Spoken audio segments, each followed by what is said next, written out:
شكرا يا ربي شكرا. بسم اللہ الرحمن الرحیم. 12ویں تراویح کے چند اہم نکات.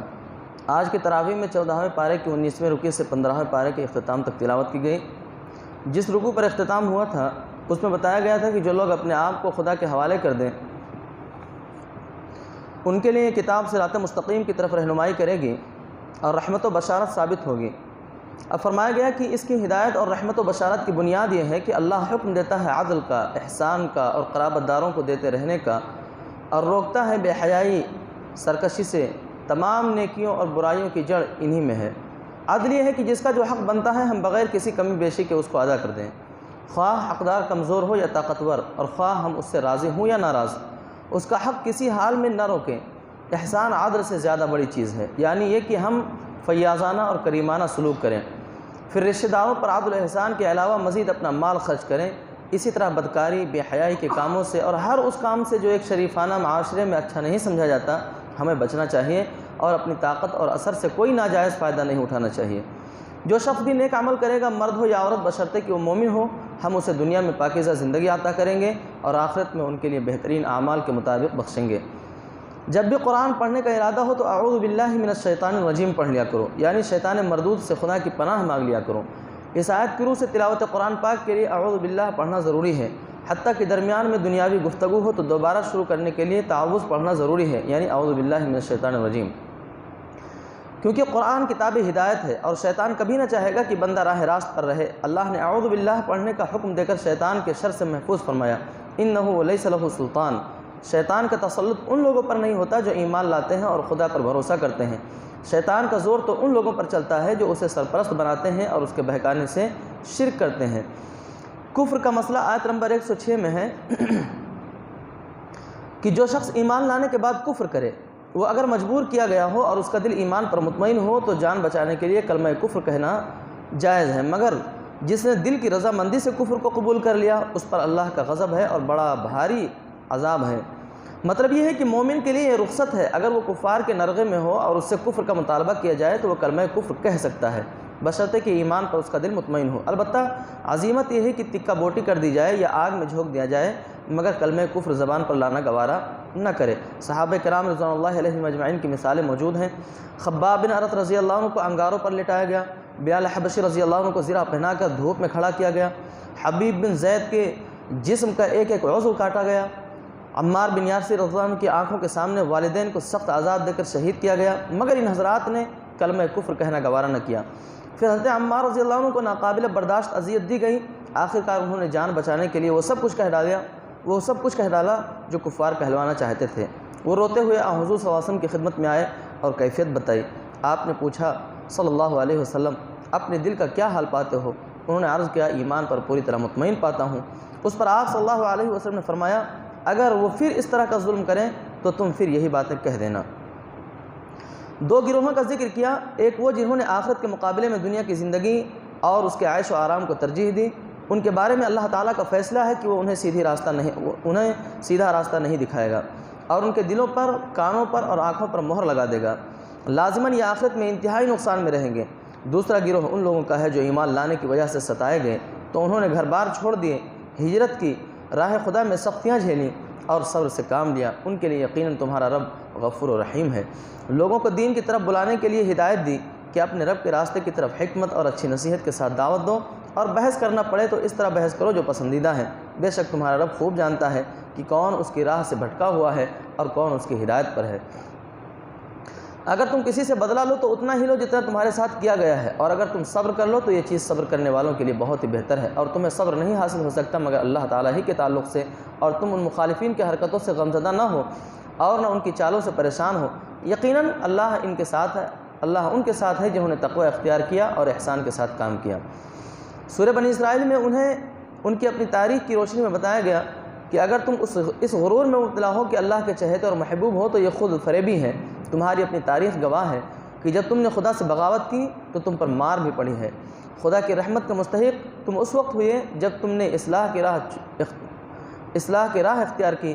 ساتھ ہی معراج کے واقعے کو بتا کر مشرکین اور بنی اسرائیل دونوں پر یہ واضح کیا کہ اب مسجد حرام اور مسجد اقصی دونوں امانت تم خائنوں سے چھین کر اسی نبی صلی اللہ علیہ وسلم کے حوالے کرنے کا فیصلہ ہو چکا ہے۔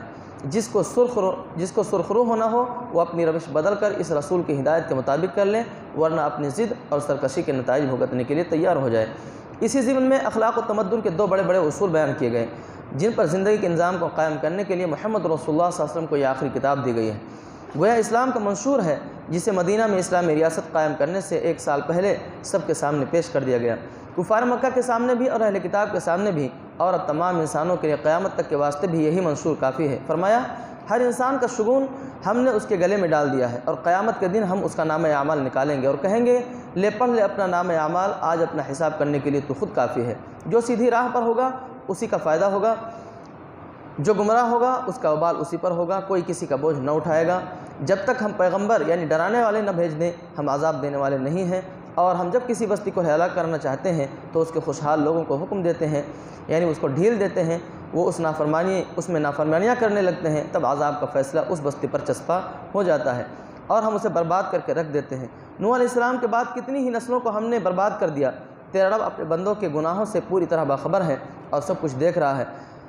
جو دنیا چاہتا ہے ہم جس کو چاہتے ہیں جتنا چاہتے ہیں دے دیتے ہیں، پھر اس کے قسمت میں جہنم لکھ دیتے ہیں جس میں ملامت زدہ داخل ہوگا، اور جو آخرت کا خواہش مند ہو اور اس کے لیے ویسی کوشش کرے جیسی کوشش کرنا چاہیے اور وہ مومن ہو تو ایسے کوششیں ہمارے نزدیک قابل قدر ہوں گی۔ ان کو بھی اور ان کو بھی، دونوں کو ہم دنیا دے رہے ہیں، یہ تیرے رب کا عطیہ ہے، کوئی اسے روکنے والا نہیں ہے۔ مگر دیکھ لو دنیا میں ہم نے ایک گروہ کو دوسرے پر کیسی فضیلت دے رکھی ہے، اور آخرت میں اس کے درجے اور بھی زیادہ ہوں گے اور فضیلت بھی بڑھ چڑھ کر ہوگی۔ خدا کے ساتھ کسی اور کو معبود نہ بنائیے ورنہ ملامت زدہ بے یار و مددگار بن کر بیٹھے رہ جائیں گے۔ فرمایا گیا تمہارے رب نے فیصلہ کر دیا ہے کہ عبادت صرف اللہ کی کرو، والدین کے ساتھ نیک سلوک کرو، رشتہ داروں، مسکینوں اور مسافروں کا حق دو، فضول خرچی نہ کرو، اگر کسی کی ضرورت پوری نہ کرو تو نرمی سے جواب دے دو، نہ کنجوسی کرو نہ فضول خرچی، اعتدال کی راہ اختیار کرو، اپنی اولاد کو مفلسی کے خوف سے قتل نہ کرو، زنا کے قریب بھی نہ پھٹکو، بغیر قانونی جواز کے کسی کو قتل نہ کرو، قانونی حدود سے باہر یتیم کے مال کے پاس بھی نہ پھٹکو، باہمی قول و قرار کی پابندی کرو، ناپ اور تول میں کمی بیشی نہ کرو، جس بات کا تمہیں علم نہ ہو اس کے پیچھے مت پڑو، غرور اور تکبر کی چال نہ چلو، یہ وہ حکمت کی باتیں ہیں جو تمہارے رب نے تم پر وحی کی ہیں۔ یہ آخرت کے منکرین تعجب کا اظہار کرتے ہیں کہ خاک ہو جانے کے بعد کیسے پیدا کیے جائیں گے؟ کہو جس طرح پہلے پیدا کیے گئے تھے۔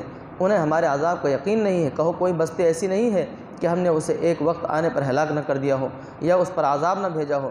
پھر شیطان کے اصلی دشمن ہونے کا ذکر کیا گیا تاکہ سمجھ میں آ سکے کہ کفر، نافرمانی اور ناشکری کی روش شیطان کی روش ہے، اور جو اس پر چلے گا وہ گویا شیطان کی پیروی کرے گا۔ حالانکہ یہ روش دھوکے کے سوا کچھ نہیں ہے۔ کہنے پر تو اس رب کے چلنا چاہیے جو تم سب کا حقیقی رب ہے، جو سمندروں میں کشتیاں چلاتا ہے تاکہ روزی حاصل کر سکو۔ کیا تم اس بات سے بے خوف ہو گئے ہو کہ تمہیں وہ خشکی پر زمین میں دھسا دے یا تم پر پتھراؤ کرنے والی آندھی بھیج دے اور تم کوئی حمایتی نہ پاؤ؟ سیدھے راستے پر ثابت قدمی کے لیے نماز کے اہتمام کی تاکید کی اور فرمایا نماز قائم کرو زوال آفتاب سے لے کر رات کے اندھیرے تک، اور فجر کے قرآن کا التزام کرو، کیونکہ فجر میں پڑھے جانے والے قرآن کے خاص طور پر اللہ کے فرشتے گواہ بنتے ہیں، اور رات کو تہجد پڑھو، یہ تمہارے لیے نفل ہے تاکہ تمہارا اللہ تمہیں مقام محمود پر فائز کر دے، اور دعا کرو کہ پروردگار مجھے جہاں بھی لے جا سچائی کے ساتھ لے جا، اور جہاں سے بھی نکال سچائی کے ساتھ نکال، اور اپنی طرف سے اقتدار کو میرا مددگار بنا، اور اعلان کر دو کہ حق آ گیا اور باطل مٹ گیا، باطل تو ہے ہی مٹنے کے لیے۔ ہر زمانے کی جہالتوں میں سے ایک یہ ہے کہ لوگ اس غلط فہمی میں مبتلا رہے ہیں کہ بشر کبھی پیغمبر نہیں ہو سکتا، اسی لیے جب کوئی رسول آیا تو انہوں نے یہ دیکھ کر کہ یہ تو کھاتا پیتا ہے، بیوی بچے رکھتا ہے، گوشت پوشت کا بنا ہوا ہے، فیصلہ کر دیا کہ پیغمبر نہیں ہے۔ کیوں؟ کیونکہ بشر ہے، اور جب وہ گزر گیا تو ایک مدت کے بعد اس کے ماننے والوں میں سے ایسے لوگ پیدا ہوئے جو کہنے لگے وہ بشر نہیں تھا کیونکہ وہ پیغمبر تھا۔ چنانچہ کسی نے اس کو اللہ کا بیٹا کہا اور کسی نے اس کو اللہ بنا لیا، کسی نے کہا اللہ اس میں حلول کر گیا۔ غرض ہے کہ بشریت اور پیغمبری کا ان جاہلوں کے نزدیک جمع ہونا ایک معمہ بنا رہا، حالانکہ بات بالکل کھلی ہے۔ اگر زمین پر فرشتے چل پھر رہے ہوتے تو ضرور ہم آسمان سے کسی فرشتے ہی کو پیغمبر بنا کر بھیجتے۔ جب بشر زمین میں بستے ہیں تو ان کی رہنمائی کے لیے بشر ہی کو رسول بنایا گیا ہے۔ سورہ کو ختم کرتے ہوئے فرمایا اے نبی کریم صلی اللہ علیہ وسلم ان سے کہو اللہ کہہ کر پکارو یا رحمان کہہ کر، جس نام سے بھی پکارو اس کے لیے سب اچھے نام ہیں، اور کہو تعریف ہے اس اللہ کے لیے جس نے کسی کو نہ بیٹا بنایا اور نہ کوئی بادشاہی میں اس کا شریک ہے، اور نہ ہی وہ عاجز ہے کہ کوئی اس کا سہارا بنے، اور اس کی بڑائی بیان کرو، کمال درجے کی بڑائی۔ اس کے بعد سورہ کہف ہے۔ یہودیوں کی طرح عیسائیوں نے بھی قریش کو اکسایا کہ ان سے ذرا اصحاب کہف یعنی غار والوں کا حال پوچھو۔ اللہ نے حضرت محمد رسول اللہ صلی اللہ علیہ وسلم کو ان کے حالات سے آگاہ فرمایا کہ چند نوجوان جو اللہ کی توحید پر ایمان لائے تھے، اپنے مشرک معاشرے کے مظالم سے تنگ آ کر بستی سے نکل کھڑے ہوئے اور پہاڑ کے غار میں پناہ گزین ہوئے۔ اللہ نے ان پر طویل نیند طاری کر دی، اور غار کے منہ پر ان کا کتا بھی نیند میں اسی طرح بیٹھا رہا کہ دیکھنے والے اسے زندہ سمجھ کر پاس بھی نہ پھٹک سکے۔ برسوں کے بعد جب مشرک اور جابر حکومت بدل گئی تو اللہ تعالیٰ نے انہیں نیند سے بیدار کیا اور باہر کے حالات سے واقف کرانے کے بعد پھر ان پر موت طاری کر دی۔ اس واقعے کے آئینے میں اللہ تعالیٰ نے نبی کریم صلی اللہ علیہ وسلم اور آپ صلی اللہ علیہ وسلم کے صحابہ کرام رضوان اللہ علیہ مجمعین کو دکھا دیا کہ تم اس وقت دعوت کے جس مرحلے میں ہو، یہ مرحلہ اصحاب کہف کو بھی پیش آیا تھا۔ اگر تم صبر کے ساتھ اسی راستے پر چلتے رہے تو اللہ تعالیٰ تمہارے لیے بھی اسی طرح راستہ نکالے گا جس طرح ان کے لیے نکالا تھا۔ اللہ اپنی راہ میں چلنے والوں کو کبھی ضائع نہیں کرتا۔ نبی کریم صلی اللہ علیہ وسلم کو اس موقع پر توجہ دلائی کہ ان دنیا کے لالچی لوگوں کے مقابلے میں اپنے غریب اور نادار ساتھیوں کی طرف زیادہ توجہ دیجیے، جو اگرچہ دنیا کی دولت سے محروم ہیں مگر ایمان کی دولت سے مالا مال ہیں، دن رات اللہ کی یاد میں اور اس دین کی دعوت میں سرگرم ہیں۔ جو لوگ اسی دنیا کی کامیابی کو اصل کامیابی سمجھ بیٹھے ہیں، انہیں کھیتی کے لہلہانے اور آخر میں سوکھ کر بھوسا بن جانے کی مثال کے ذریعے سمجھایا کہ یہ دنیا اور اس کی بہاریں چند دن کی ہیں، ان میں کسی چیز کو کوئی ساتھ جانے والی نہیں ہے، ساتھ صرف ایمان اور نیک اعمال جائیں گے۔ اس سرمایہ کو جمع کرنے کی فکر کرو۔ الحمدللہ 12ویں تراویح کا بیان ختم ہوا۔ اللہ تعالی ہم سب کو قرآن پڑھنے، اس کو سمجھنے اور اس پر عمل کرنے کی توفیق عطا فرمائے۔ اللہ تعالی اس کی برکتوں سے ہمارے شہر، ملک اور عالم اسلام کے حالات تبدیل فرمائے۔ آمین۔